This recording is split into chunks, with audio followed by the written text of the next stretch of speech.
গাজায় একমাত্র ক্যাথলিক গির্জায় ইসরায়েলি হামলায় নিহতের সংখ্যা বেড়ে দাঁড়িয়েছে ৩ জনে।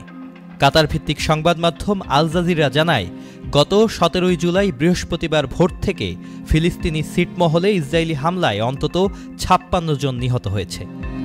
গত বৃহস্পতিবার উপত্যকাটির বিভিন্ন আবাসিক ও ধর্মীয় স্থাপনা লক্ষ্য করে এই হামলা চালানো হয়, যার মধ্যে ওই গির্জাও রয়েছে।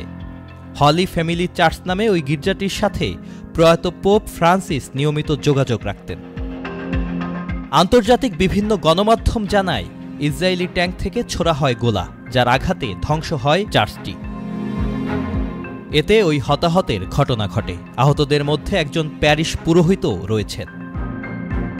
গাজার স্বাস্থ্য মন্ত্রণালয়ের তথ্য অনুসারে ২০২৩ সালের ৭ অক্টোবরের পর গাজায় ইসরায়েলি হামলায় নিহতের সংখ্যা ৫৬,৭০০ জনের কাছাকাছি পৌঁছে গেছে এবং ১৩৯,৯৭৪ জন আহত হয়েছে।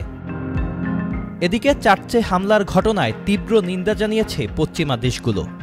অবিলম্বে গাজায় আগ্রাসন বন্ধের আহ্বান জানিয়েছে ইতালি।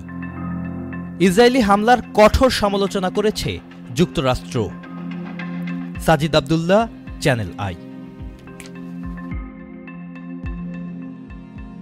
বান্ডেল থাকলে প্রতি সেনমানিতে টাকা বাঁচবে। বিকাশ সেনমানি বান্ডেল কিনে জিতুন প্রতি লেনদেনে।